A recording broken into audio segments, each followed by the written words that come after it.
Сәлем бердік. Бүгінгі түс жору шығарылымда түсіңізде пайғамбарымыз саллаллаху алейкум ассаламды көрсеңіз қалай жорылады.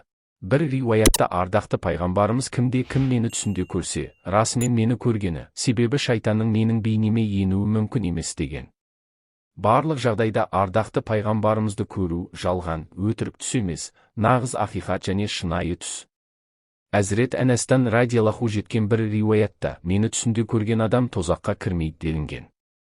Ардақты пайғамбарды түсінде көру, оның шапағатына ишарат. Зәбір жапаға сабыр етуге ишарат.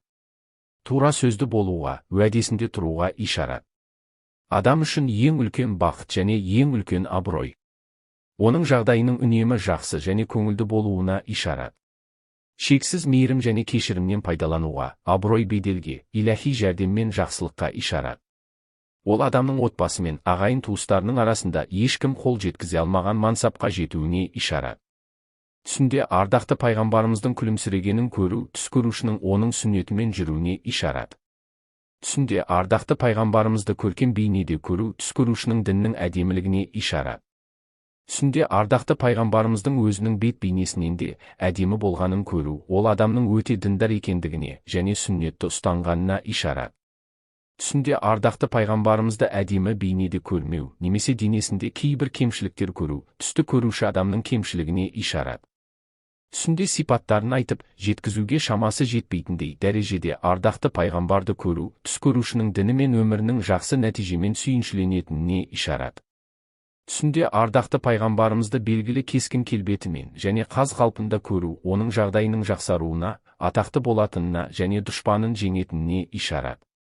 Түсінде Мұхаммед пайғамбарды шынайы сипаттарымен көру, тікелей ардақты пайғамбарды көруге, оның ақиқатын түсінуге және әкелген діннің рухын ұғынуға ишарат. Түсінде ардақты пайғамбарымызды сипаттарынан басқа түрде көрсе, ардақты елшінің үлгісін ұғынуда қиналады. Түсінде ардақты пайғамбарды әр қырынан көру, иманның қуаттылығына, діндегі игілікке, сүннетті ұстануға, үлкен нығметке және ақыретте шапағатқа ишарат. Түсінде ардақты пайғамбарымызды ашулы күйде көру, оның халінің жаман болуына ишарат. Түсінде ардақты пайғамбарымыздың өзіне ашулы екенін, немесе өзімен айқасқанын, немесе даусын пайғамбарымыздың даусынан қатты шығарғанын көруі, оның дінде жаңа нәрсе шығарып, жаңалық жасайтын бір бидғатқа ишарат. Түсінде ардақты пайғамбарымыздың ілтипаттарына яки сый-сияпатына бөлену, пайдалы ғылымдарда алдыңғы қатарлы дәрежеге жетуге және ұлы ақиқаттарға жүректен берілуге ишарат. Қарызданған адамның түсінде ардақты пайғамбарымызды көруі, қарызын төлеуіне ишарат. Ауру адамның түсінде ардақты пайғамбарымызды көруі, оның шипа табуына ишарат. Дәрігер адамның түсінде ардақты пайғамбарымызды көруі, адамдардың ол кісінің дәрігерлігінен пайдалануына ишарат. Басына пәлекет келген біреудің түсінде ардақты пайғамбарымызды көруі, Алла тағаланың ол пәлекетті жоюына ишарат. Жетім біреудің түсінде ардақты пайғамбарымызды көруі, оның мәртебелі дәрежеге жетуіне ишарат. Қажылыққа бармаған адамның түсінде ардақты пайғамбарымызды көруі, оның Бәйтуллахты, яғни Қағбаны тауап етуіне ишарат. Қайғылы және мұңайып жүрген біреудің түсінде Әзірет Мұхаммедті көруі, оның қайғы мұңынан құтылуына ишарат. Түрмеде жатқан адамның түсінде Әзірет Мұхаммедті көруі, оның түрмеден құтылуына ишарат. Қорқып, үрейленіп жүрген адамның түсінде Әзірет Мұхаммедті көруі, оның қорыққан нәрсесінен құтылуына ишарат. Жазықсыз біреудің түсінде Әзірет Мұхаммедті көруі, оның жәрдем алып, жеңімпаз болуына ишарат. Түсінде ардақты пайғамбарымызды қартайған күйде көруі, оның есендікке жетуіне ишарат. Бір әйелдің түсінде ардақты пайғамбарымызды көруі, ол әйелдің жоғары лауазымға, жақсы атаққа, ар ұяты мен аманатты қорғауына, кейде сол әйелге жақсы ұрпақ берілетініне ишарат. Бай әйелдің түсінде ардақты пайғамбарымызды көруі, мал дүниесін Алла жолында садақаға таратуына ишарат. Жүкті болған әйелдің түсінде Әзірет Мұхаммедтің сүрме жаққанын көруі, ол әйелдің ұл бала туатынына ишарат. Әйелі жүкті болған біреудің түсінде Әзірет Мұхаммедтің сүрме жаққанын көруі, әйелінің ұл бала туатынына ишарат. Жұт пен қымбатшылық болған жерде ардақты пайғамбарымызды көру, сол жерде молшылық пен береке болатынына ишарат. Жұт пен жоқшылықта жүрген біреудің түсінде ардақты пайғамбарымызды көруі, оның молшылық пен берекеге және ойына да келмейтін жақсылық пен берекеге қол жеткізуіне ишарат.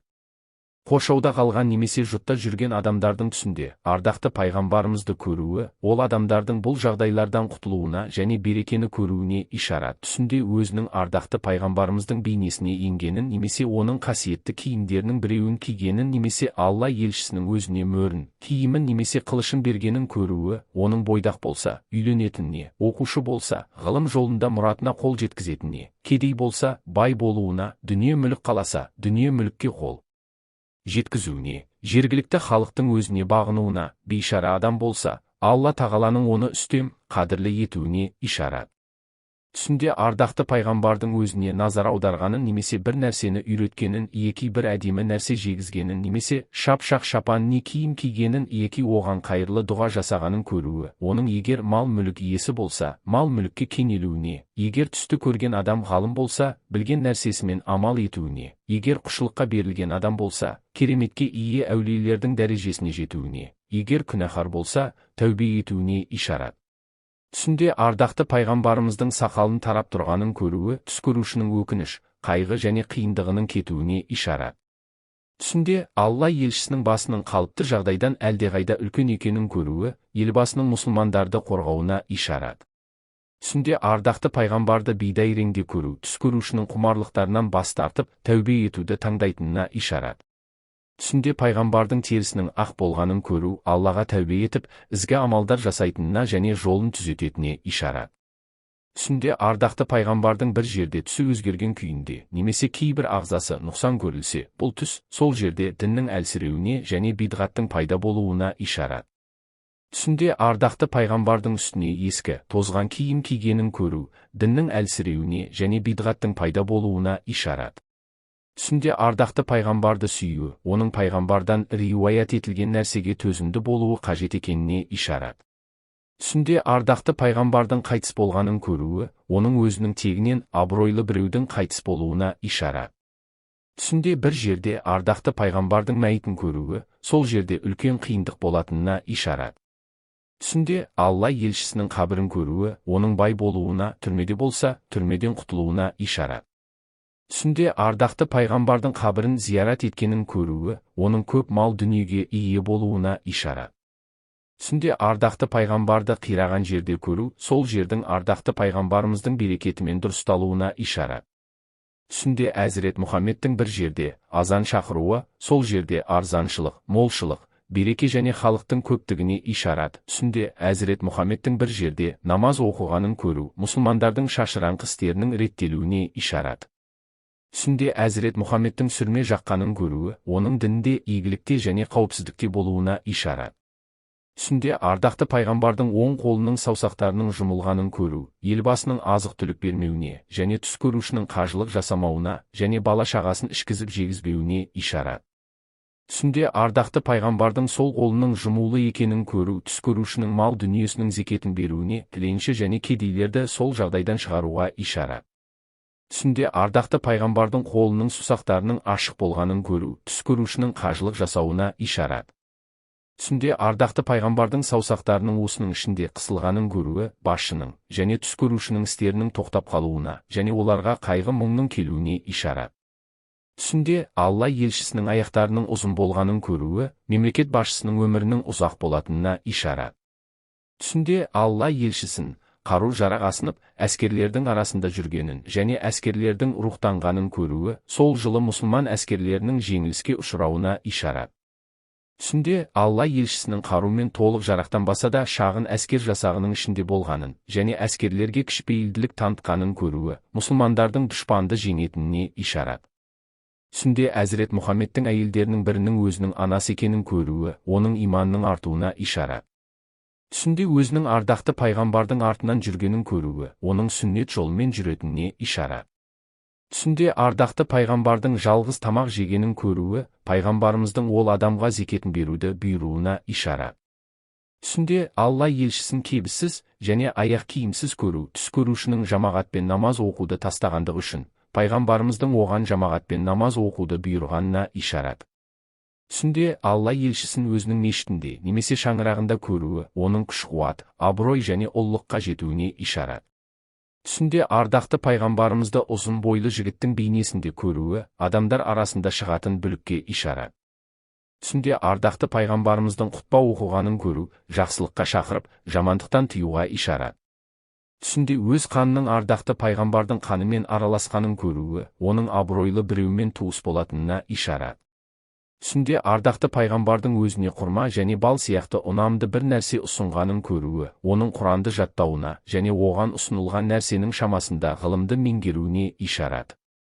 Түсінде ардақты пайғамбардың өзіне бұршақ тұқымдастардан бір нәрсе беруі, оның өкініш пен қайғыдан құтылуына ишарат. Түсінде ардақты пайғамбардың өзіне дүниелік мал-мүліктен немесе ішіп жейтін бір нәрсе бергенін көруі, берілген нәрсенің мөлшері шамасында ол адам жететін жақсылыққа ишарат. Түсінде ардақты пайғамбардың өзіне қауын-қарбыз сияқты нәрселер бергенін көруі, оның үлкен қауіптен құтылуына, бірақ қорлық, қатыгездік пен машақатқа душар болуына ишарат. Түсінде пайғамбарымыздың өзіне бір нәрсе бергенін көруі, оның білімді меңгеруіне және ақиқатты ұстанатынына ишарат. Түсінде ардақты пайғамбарымыздың өзіне бір нәрсе бергенін және ол нәрсені алмағанын көруі, оның бидғат жасауына ишарат. Осымен бүгінгі түс жору шығарылым аяқталды. Видеоға лайк басып каналға тіркеліп алыңыз. Келесі кездескенше.